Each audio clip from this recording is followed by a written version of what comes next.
for Chatapalooza 2012. Again, congratulations on being accepted to the Dartmouth College class of 2016. We know these first few days of kind of getting all those college decisions is kind of overwhelming. Lots of good news, hopefully lots of good news. So we're here to kind of provide a forum for you guys to ask any questions and hear some experiences from current students. So our topic for this final chat is called Round the Girdled Earth, which actually comes from Dartmouth's alma mater. Nope, that's not what I'm talking about. Yeah, is that the alma mater? Yeah, thank you. Okay. Alma mater, thank you. Okay. The song that corresponds with Dartmouth. And so it's called Round the Girdled Earth, Making the Most of Your Dartmouth Experience. And so I'm joined here today with two amazing seniors, or 12s. At Dartmouth, we go by our class years. But I'll quickly introduce myself, and then we'll hear a little bit about them. So my name is Chris O'Connell. I'm a 13, so that means I'm a junior. And I'm from Roswell, Georgia, and I'm a geography and public policy major. And on campus, I'm involved here at the admissions office, as well as at the Office of Pluralism and Leadership. Tell us a little bit about yourself. I'm Patricia Lee. I'm a senior, and on campus, or I'm from Dallas, Texas, and on campus I'm involved in an a cappella group called the Rockapellas. Oh, that's clever. Yes, it's very clever. And I also work in the Office of Pluralism and Leadership, and I'm an English major, environmental science minor. Great. Cool. Javed? My name is Javed. I'm a 12 from Jamaica. I started off as a geography and women's and gender studies double major, but now I'm doing a senior fellowship. On campus, I'm a member of the Paleopita Senior Society. I work with the Tucker Foundation, and I'm also one of the moderators for the Student Initiative on Global Engagement. Oh, great, cool. Well, today, if you have any questions for Javed or Patricia or me, feel free to post them into the chat box right underneath the video. And this chat is really open to whatever you guys want to know about. I know there's been a full day of different themes and different topics, but whatever you need to know to make an informed decision about Dartmouth, feel free to post any and all of your questions beneath the video, and we'll be able to see them here on camera and get to them right away. So again, just keep thinking of those questions and post them into the chat.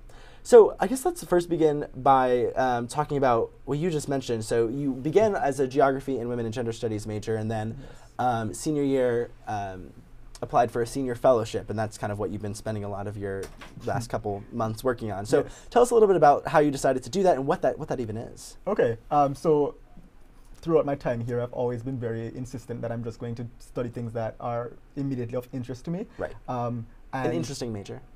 Yes, Yeah. Okay. So I didn't have any preconceptions of what to study when I came here. I just decided, okay, this class looks interesting, that's what I'm going to study. And somehow I fell into a few streams, gender studies and cultural geography. Okay. And then throughout my time here as well, I developed an interest in sexuality in Jamaica.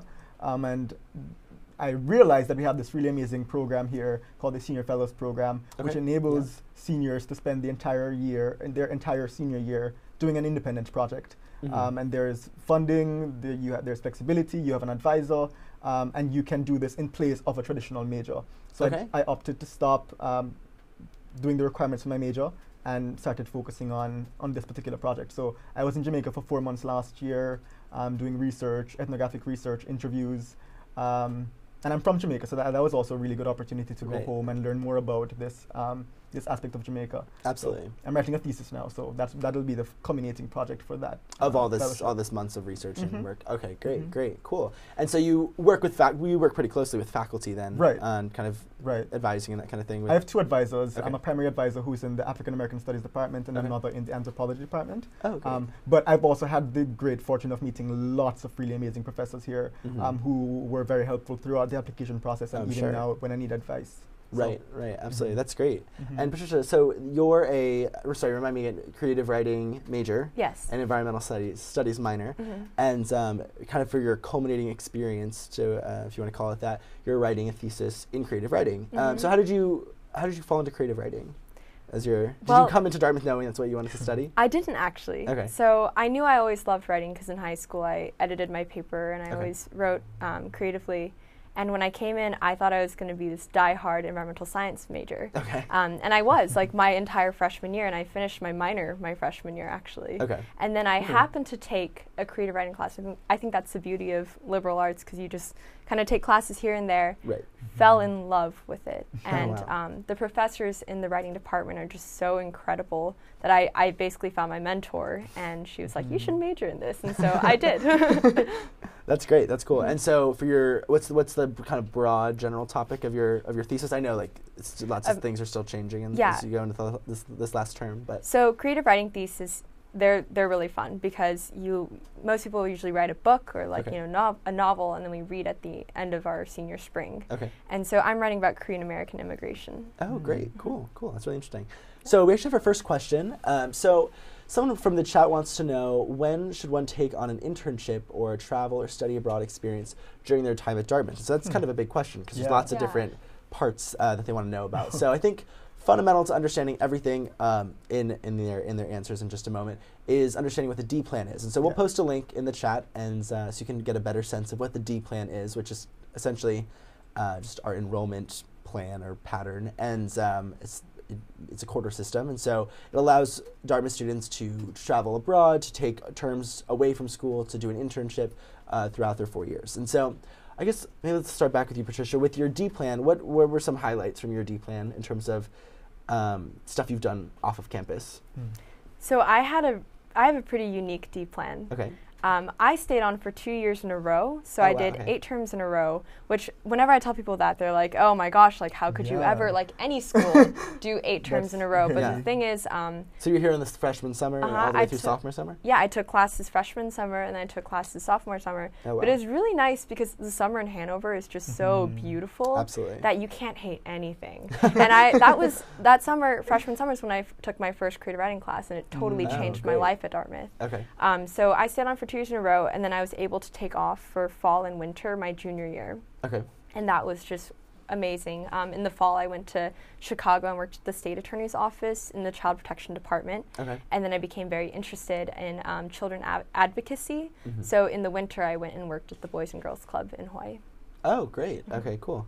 I can't say anything bad about an internship in Hawaii for an afternoon, so that's awesome, especially in the winter. I like beautiful places. Javed, how about you? Any highlights from your DPlan in terms of off-campus experiences? A few. So I've been off campus every summer throughout my time here, and I've always gone back to Jamaica to do something or the other. Okay. But highlights, I would say, in December of my sophomore year, I went to Nicaragua on a service project. With other Dartmouth students. With the Tucker Foundation? Right, right. And that was an amazing experience because it was a really good chance to get to know Dartmouth students really well, but also, you're doing really important work in rural Nicaragua. So that was great. And then the following winter, so 2010, I believe, I was in France doing an LSA plus in French. Okay, so that's the language study abroad program where you really just you go there ready with knowing some French, and you're just kind of advancing that knowledge. Right, so this is the intermediate program, so I had some exposure to French, but not much. Okay. And it was amazing just how much I learned in 10 weeks. It was great. And then just last summer, I was in Jamaica doing an internship with a gay rights organization with funding from the Rockefeller Center. Okay. Great. That was great as well. And that's very kind of consistent with what you're doing your fellowship in, too. Yes, exactly. Right, awesome, cool. So I guess to answer that person's question, really there's an endless variety of different ways you can structure your DPlan to kind of take advantage of those things, but it seems like sort of the theme between both of you is taking an interest, whether it's a new interest or something that's consistent with what you've already done before, and that's sort of how you can think about what to do with those terms where you're not taking classes at Dartmouth. Okay, so someone's actually really interested in your life, Patricia. They want to know, they're interested in the English major, and can you talk a little bit more about what that means, an English major, and what you do in that?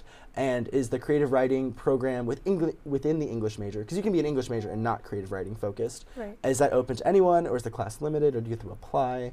So do you want to shed any light on that? I'll start from specific and then go broad. Sure. Okay. So the creative writing major, everyone has to take an intro class, intro to creative writing, and while there is an application process for that, pretty much if you do want to take the class, you will eventually get in. I would say space is limited because just like the program is a little bit smaller than like the broader English major, but the professors are just amazing. Like right now, my thesis advisor, she's the poet laureate of New Hampshire. Oh, wow. And a lot of them are just like writers that I really admired before I even came to Dartmouth, and I just feel so lucky to get to work with them. Right. So yeah, I would just keep applying. That's what I keep telling people at Dartmouth too. And let's see, creative writing. So yeah, it's open to anyone. The English major is awesome. It's broad. It's got a lot of different concentrations. Creative writing is just one of them. People concentrate in like modernism. They concentrate in like specific periods of, you know, writing. So even with the thesis writers, there are a lot of people writing like a more traditional English thesis. Okay. So like very theoretical and research based. Okay. Okay. Yeah. Great. So it seems like there's a lot of different ways you can go within the major. And if I can just plug the English major a little bit. Do it. We have our own library, which is awesome. It's Sanborn Library. It's probably one of the, I mean, every library at Dartmouth is so beautiful, but this one just like really, it looks very like old-fashioned, and we have tea every afternoon at 4 p.m. and I love being there. Oh, good. Yeah, it's a really nice place to study, although often people will fall asleep when studying there. The chairs are too comfortable. So, Javed, I have a question for you. So you talked a little bit about how you're working with that student, and forgive me if I get the name wrong, the Student Initiative on Global Engagement. And I know that does a lot of work with kind of like helping students kind of think about like global service and just like international, like what their role is internationally. And so someone had a question on the chat earlier. Do Dartmouth students normally have a worldwide view or an individualized view? And I thought that was a really interesting question because presumably with 4,000 people, like some people are really global and kind of in how they think about things, and some people are a little bit more local or individualized. So it's kind of hard to like generalize and say like all of Dartmouth students are like this or like that. Right. But I guess what is your sense, especially in that role, with that in global engagement organization, like are Dartmouth students, even though like given our location, I think sometimes people think we're not as global thinking, but what has your sort of experience been with that? Yeah, I mean, I think it depends a lot on where you're coming from. So I came to Dartmouth from an international school, so I already had that kind of global outlook. But regardless of that though, even if you come in here with a very individual perspective, that is very limited to your cultural background, I find that Dartmouth has tons of programs which enable people to travel abroad, and whether it's to do service or to study. So, I mean, a lot of students do study abroad programs, many, and many of them do more than one. So that's one area that people get exposure to foreign cultures. But also we have so many organizations here that fund students to do service projects abroad. The Dickey Center, the Tucker Foundation. So through those experiences, students come back to campus with a wealth of knowledge about foreign cultures and communities. And so the group that I work with is really trying to inform students about the ethics of global service and engagement, to ensure that we're actually carrying out our work and carrying out interactions as Dartmouth students, as Americans, as Jamaicans going abroad in a way that's ethical and that actually supports the work that we're doing. Right. Interesting. And so a lot of that seems like it comes out to like different discussions and events and that kind of thing? So we host events where we especially invite students to come and talk about their experiences abroad. We invite professors. Currently we're trying to bring a speaker to campus. I mean, I can't say who she is, but we're working on bringing a really great speaker to campus, a writer who we think will really shed some light on how to really go into communities with a global perspective and with the best interests of the community that you're working in at heart. Oh, great. Interesting. Okay, cool. So I guess to that person who wrote that question, there's not one way or the other to kind of categorize all Dartmouth students, but I think certainly it sounds like there's venues for kind of broadening your view of the world. And so I think even though we're in a rather remote location, it doesn't mean that we think that remotely. So, Patricia, you talked about working in Chicago at the State Attorney's Office, right? With child protection. Okay. And so it sounds like there's a lot of those cool opportunities that people at Dartmouth have done, and I feel like between the three of us, we probably can rattle off a bunch of friends and close people we know that have done similar sort of work in different parts of the world, in different parts of the United States. But I think coming into Dartmouth, I just had no conception of like how much was possible with like funding, and I know like for me like I was like really nervous about the idea of like trying to find a really like productive internship that was interesting but also relevant to my studies and what I cared about, that also paid money and kind of balancing the practical nature of that. And so did you find funding, or how did that sort of work for you? Well, I'm lucky enough to have family and friends in both those places, so that's how I worked it out. Okay, that's nice. So I think Javed could speak a little bit more to that. But in terms of, I think the question about funding for projects, and I can talk about that because I've worked on a lot of different projects at Dartmouth, and I just want to say that I have felt so blessed at Dartmouth to get funding very easily for everything. And right now I'm working on bringing 3 very famous spoken word poets to Dartmouth in 2 weeks. You guys should come to the show. It's Sarah Kay, Anis Mushkani, Phil Kay. They're very famous. And I mean, the funding for them was quite large. And I remember thinking on the first day, oh, I'm doomed. I can't do anything. I had 2 conversations with just students and maybe a faculty advisor, and they're like, this is simple. We can do this. And it's just I'm amazed by the fact that if you have a vision for an event, you will be supported almost no matter what. Yeah. That's great, and because I know especially if they're renowned speakers in their field, kind of come at a high price sometimes to bring them to Dartmouth, and so that's great that there's all those resources, and even just not just resources, but encouragement to use them. I think is also essential. So that's great that you found that way. That's cool. What organization are you bringing that through, or is that just kind of it's your own? It's just me, which is why I was even more impressed, because I just was sitting there and I was like, I wish these people would come to Dartmouth. And I think it's the same thing with you bringing the speaker in, and it's just we may be a very remote school, but there's just endless possibilities of being stimulated here, just through various programs, and so the funding is very helpful for that. Absolutely. So these students watching today, students and families, they just found out they were accepted to Dartmouth about 48 hours ago, which is really exciting. And weighing all the different factors in your college decision process, I know one thing that I remember thinking about when I was kind of in that position was what's not good at those schools. And so I guess in your almost done with 4 years, what has sort of been the part of Dartmouth that you're you wish you could change? That's a tough question. It's okay.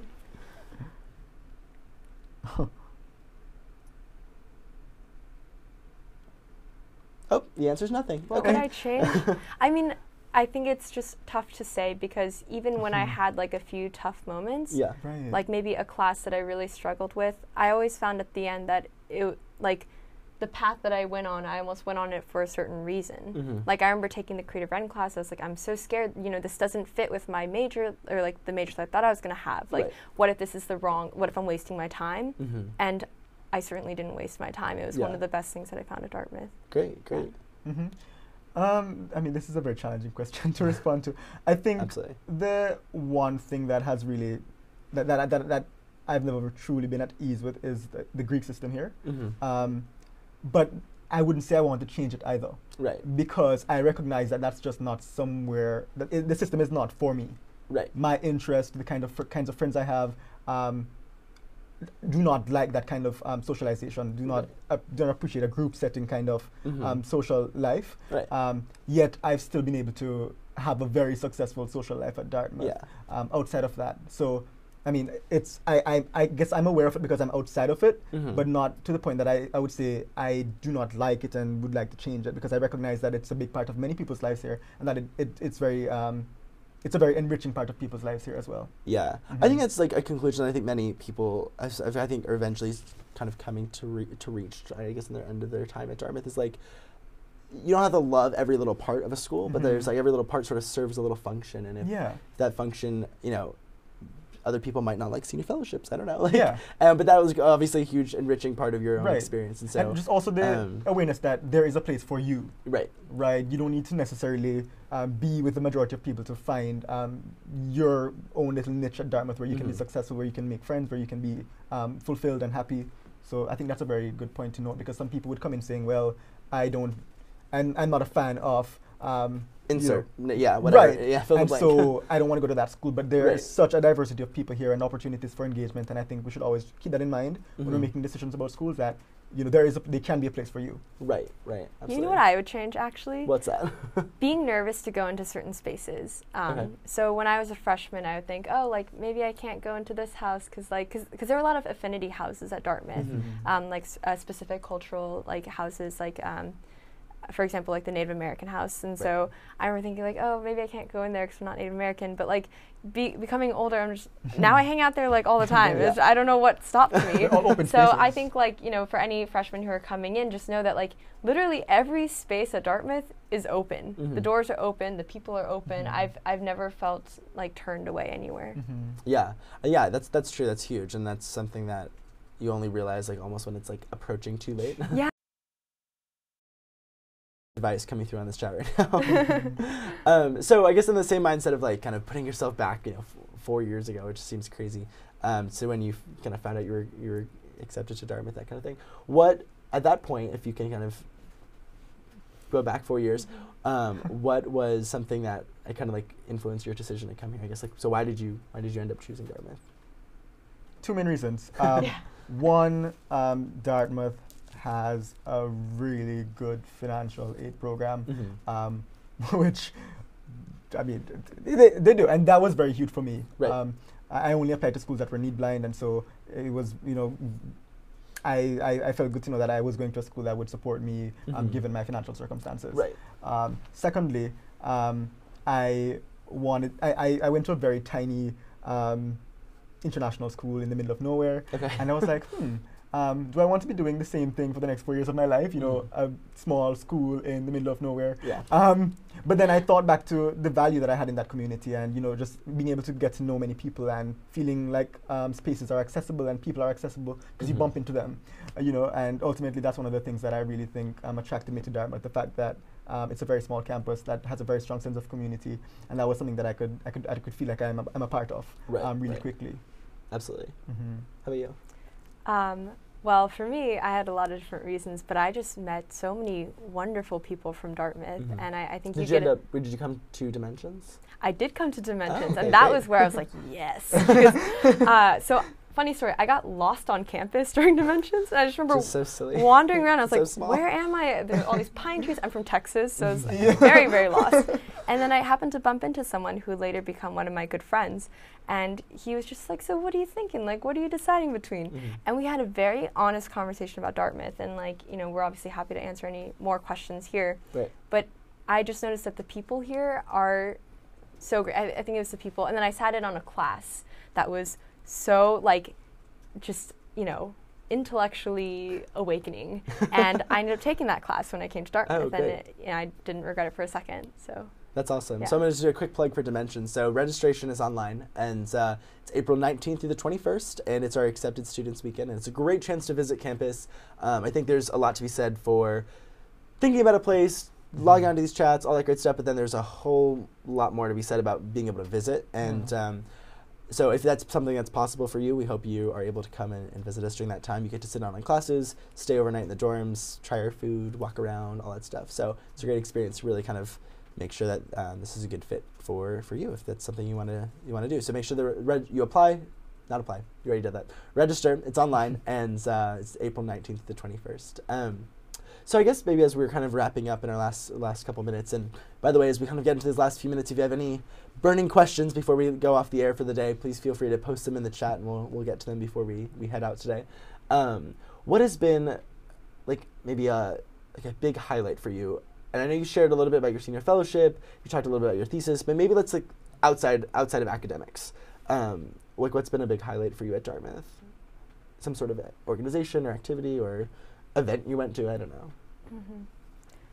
I would say one of the biggest highlights was it happened my sophomore year. Okay. So with my a cappella group, I organized this event called Rock Out, another play on words. Yeah. And we did it the week of Pride Week. Okay. So there are all these wonderful like LGBTQ like themed plays that were being put on. And so to wrap it up, we threw this huge party, and I called in like all these like student performers that I'd met over the years to just sing and play in a room.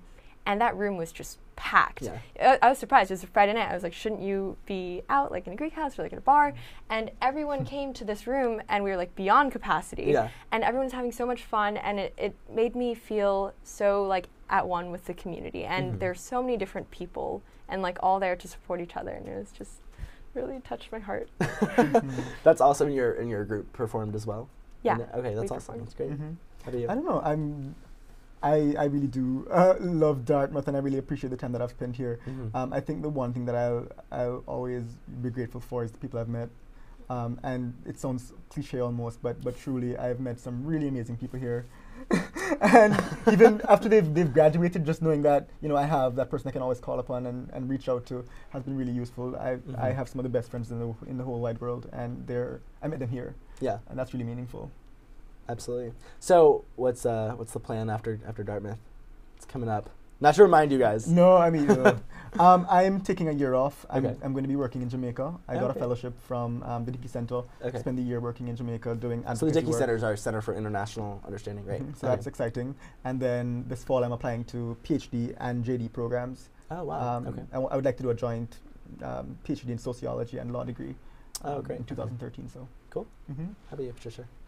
So I am a delegate for the state of New Hampshire for the Democratic Party. Right. Yeah. So you had to actually be elected in New Hampshire. Okay. That was so much fun. I went to Concord with a few of my friends and gave a speech, and now I'm going to the Democratic National Convention in September. Representing New Hampshire. Representing New Hampshire, which is an unbelievable honor. But so this summer I'll be working in Hanover with the Democratic campaign, and then going with them to the DNC in September, and then I'll be continuing work here until November with the election. That's so exciting. That's great. Congratulations. Thank you. That's awesome.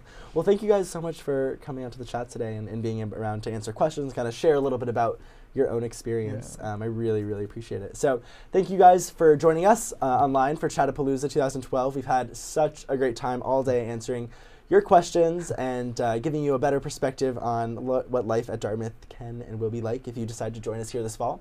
So we encourage you to register for our visit weekend for accepted students, Dimensions Weekend. It's April 19th through the 21st, so online, just register as soon as you can. And if not, we hope to see you in Hanover this fall. Congratulations on being accepted, and